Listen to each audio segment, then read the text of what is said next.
सियावर रामचंद्र की जय। राम कथा के रस के तुम भक्त रासुमति धीर।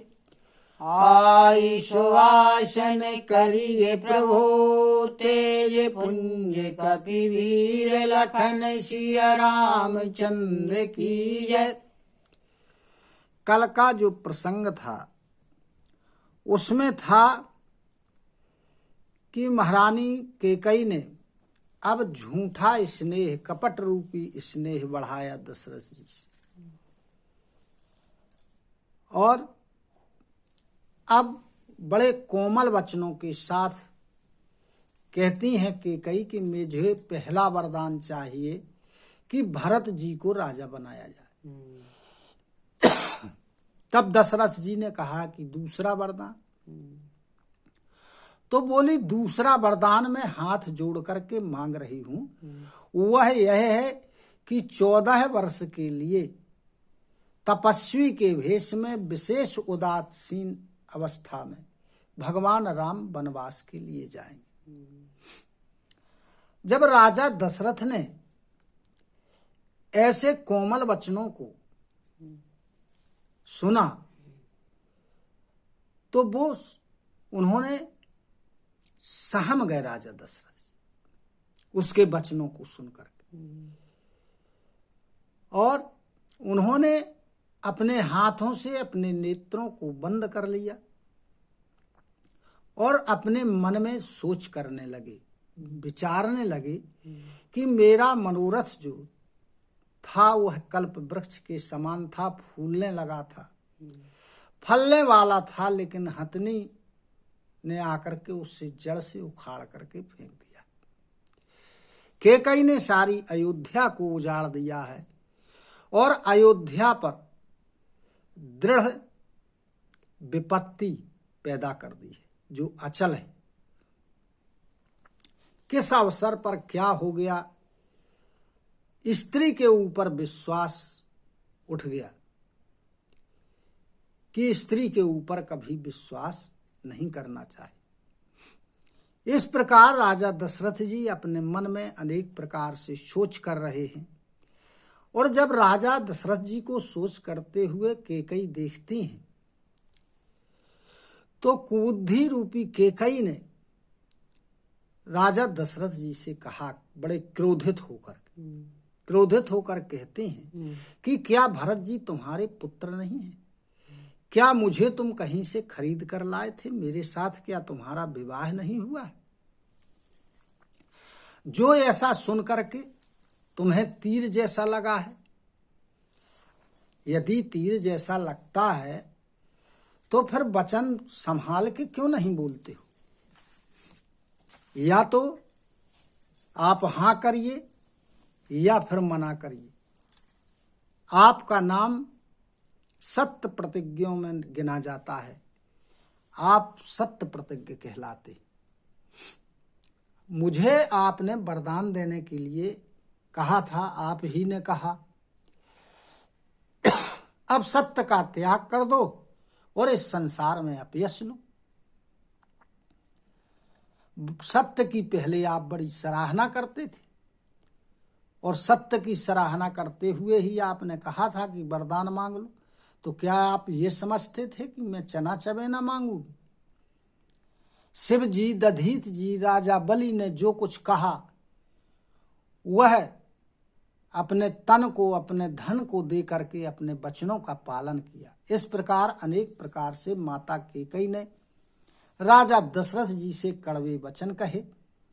ऐसा लगता था जैसे यह जले हुए पर नमक छिड़क रही हो। अब इसके आगे की कथा। धर्म धुरंधरी धीरे धरी, नयन उघारे राय। सिर धुनि लीन सास असी, मार से मोहि कुठाए। लखन सिया रामचंद्र की जय। तो जो धर्म के धुरंधर राजा दशरथ जी थे, उनने धैर्य धारण किया, धैर्य धारण करके अपने नेत्रों को खोला और लंबी लंबी सांसें लेते हुए, सिर धुनते हुए और कहने लगे कि इसने मुझे बड़ी कठोर मारा, यानी ऐसी कठिन परिस्थिति में मुझे फंसा दिया है जिस परिस्थिति से बच करके निकलना बड़ा कठिन हो गया। आगे दीखी जरा तिरस भारी, मनहु रोसोतर वारी उघारी, मूठे कुबुद्धि धार निठुराई, धरी कुंवरी शान बनाई। अब जब राजा दशरथ जी ने आगे देखा तो आगे क्या था? प्रचंड क्रोध से जल रही थी कैकई, बड़ी क्रोधित थी और ऐसे लग रहा था जैसे क्रोध रूपी तलवार हो, और उस तलवार की जो मूठ है वो कुबुद्धि हो, यानी बुरी बुद्धि, और निठुरता उसकी धार हो, ऐसी तलवार के समान कैकई है। और वह कुबरी रूपी शान पर, शान कहते हैं जिसमें धार तेज की जाती है, पतली बनाई जाती, तो वह कुबरी रूपी शान पर रख करके और उसकी धार को तेज किया गया। लखी महीप कराल कठोरा, सत्य की जीवन ले यही मोरा, बोले राऊ कठिन करी छाती, बानी सभी नए तासु सोहाती। जब राजा ने देखा कि यह तलवार तो बड़ी भयानक है, बड़ी कठोर है, यानी कैकई रूपी तलवार, तो राजा ने सोचा कि सच में यह हमारी जीवन को नष्ट कर देगी, खत्म कर देगी, जीवन ले लेगी हमारा। तब राजा दशरथ जी अपनी छाती को कठोर करते हुए कहते हैं, लेकिन वाणी कैसी? बहुत नम्र वाणी में, विनय युक्त वाणी में, जो वाणी कैकई को प्रिय लगे, ऐसी वाणी में राजा दशरथ जी बोले। लेकिन उसको प्रिय कहाँ लगने वाली थी? कहने लगे राजा दशरथ जी कि प्रिया वचन कस कहसी कुभाती, भीर प्रतीत प्रीति करी हाथी, मोरे भरतु राम दो आँखी, सत्य कहाऊं करी शंकर साखी। तब राजा दशरथ जी कैकई से कहते हैं कि हे प्रिय, हे प्रिय, विश्वास और प्रेम को नष्ट करके तुम ऐसे बुरे वचन क्यों बोल रही हो? अरे भरत और राम तो मेरे दो आंखों के समान है। मैं शंकर जी की शपथ करके सत्य बात तुमसे कहता, अवश्य दूत में पठे विप्राता, आई हहीं बेगी सुनत दो भ्राता, सुदिन सोधी सबु साजु सजाई, देऊ भरतो कहूँ राजू बजाई। कहने लगे राजा दशरथ जी बड़ी विनय युक्त वाणी से कि मैं अवश्य ही कल सुबह दूतों को भेजूंगा जनकपुर और दोनों भाई सुनते ही आ जाएंगे और फिर सुंदर दिन सुदिन सुधवा करके सारा साज सामान सजा करके मैं डंका बजाकर भरत जी को राज्य दे दूंगा।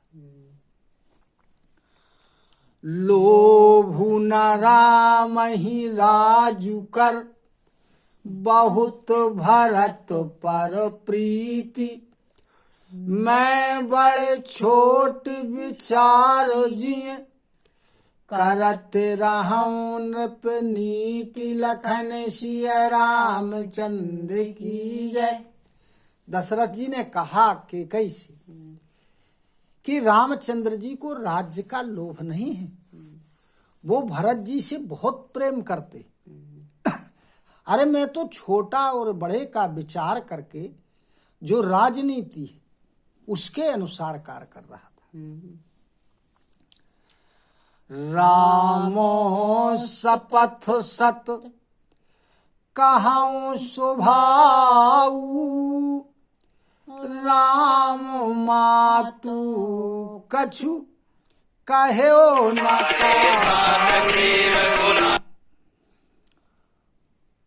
मैं सबो कीन्ह तो ही बिन पूछे, तेहि ते पर मनोरथ छूछे। कहने लगे दशरथ जी कि मैं 100 बार भगवान राम की शपथ करके कहता हूँ कि रामचंद्र जी की माता कौशल्या ने कुछ नहीं कहा। उन्होंने समझ लिया कि इसे ये लगता है कि कौशल्या जी ने राजा दशरथ को पक्ष में करके अपने पुत्र राम को राज्य दिलाना चाह रहे।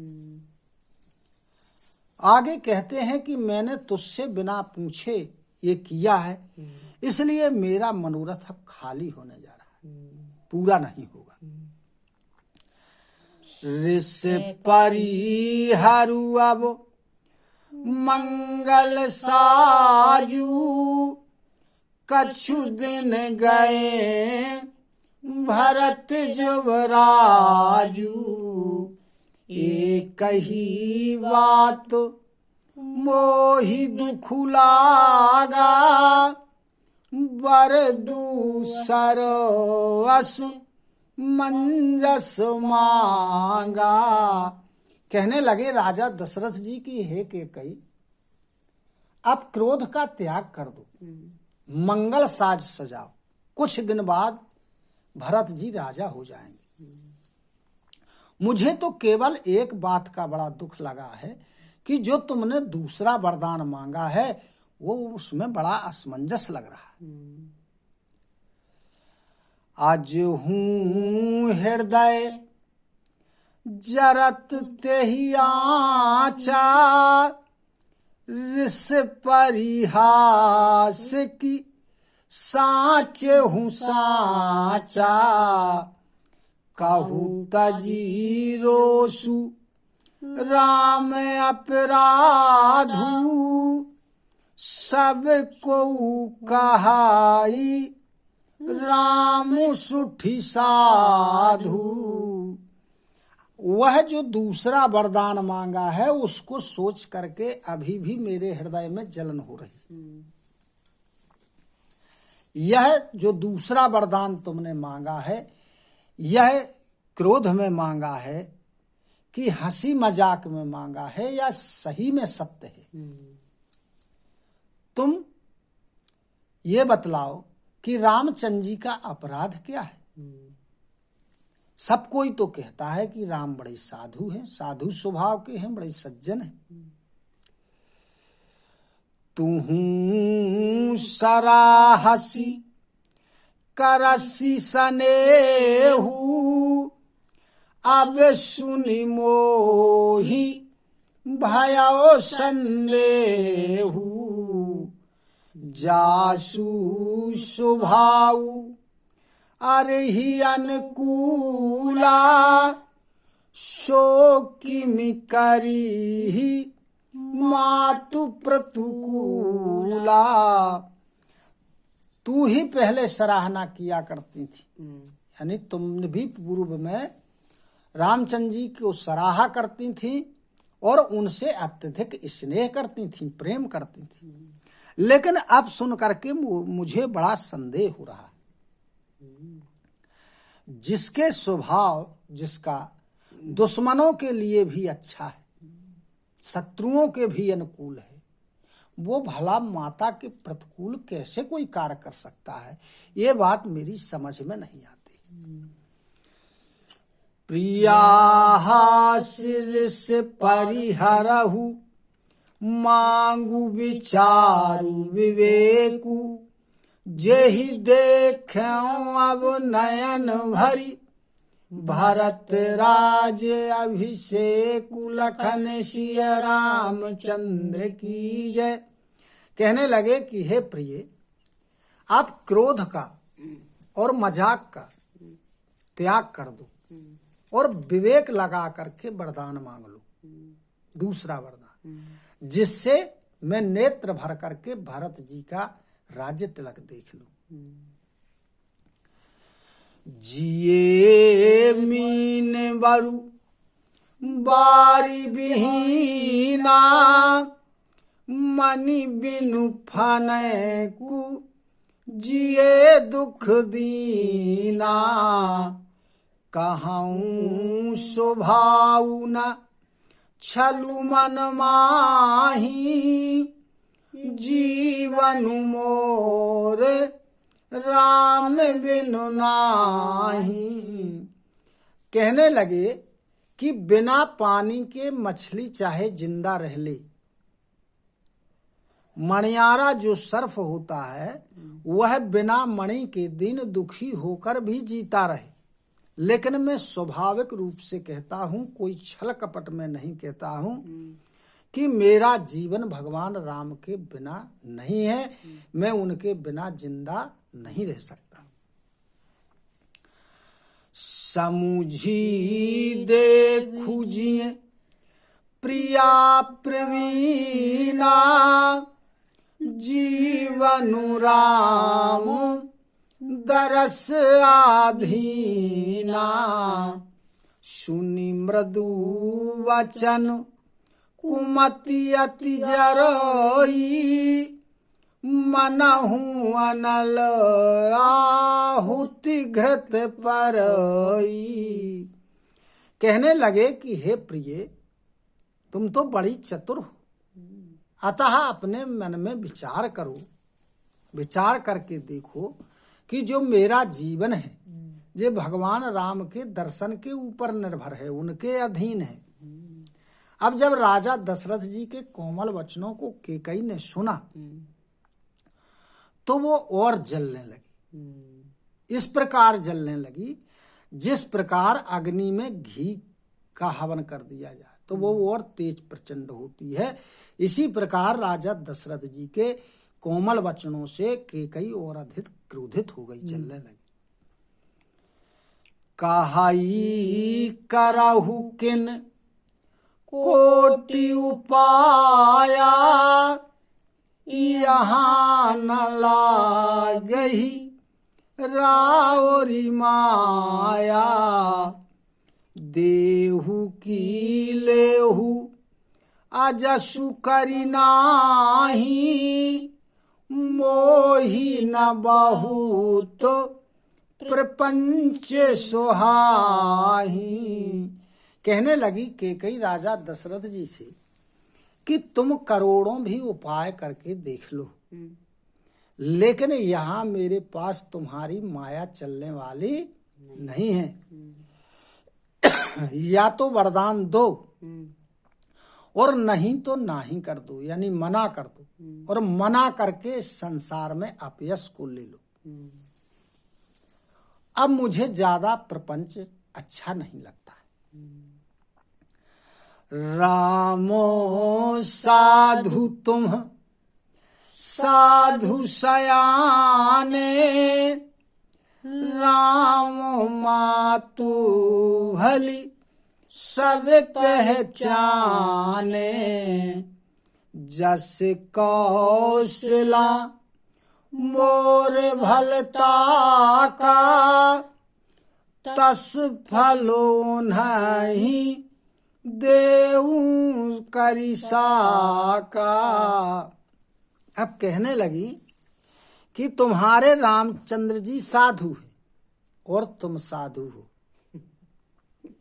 और रामचंद्र जी की माता जी भी अच्छी हैं। मैंने सबको पहचान लिया है, तुम्हें पहचान लिया, राम को पहचान लिया, कौशल्या को पहचान लिया, और जैसा कौशल्या ने मेरा भला चाहा है सो मैं उन्हें याद करने योग्य, जो हमेशा याद रखेंगी, ऐसा फल दूंगी।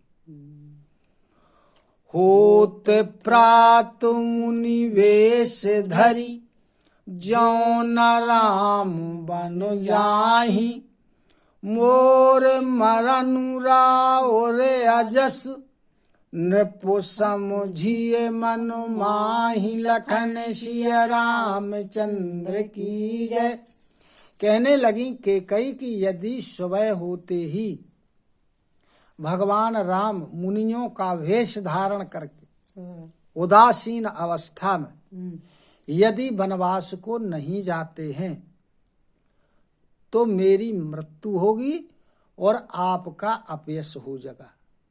आप ऐसा सोच लीजिए, अपने मन में विचार कर लीजिए, आपको क्या अच्छा लगता है। बोलो सियावर रामचंद्र की जय।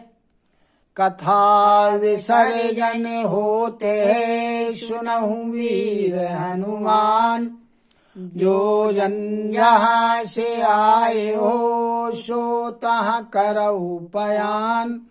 श्रोता सवे आश्रम गए, शंभु गए कैलाश, रामायण मम हृदय में सदा करहु तुम वास। लखन सिया रामचंद्र की जय, उमापति महादेव की जय। बोलो गुरु गोविंद की जय हो। जय जय सीताराम, जय जय राधे श्याम। नमः पार्वती पते, हर हर हर महादेव। हरि शरणं हरि शरणं, हरि शरणं हरि शरणं, हरि शरणं हरि शरणं, हरि शरणं हरि शरणं।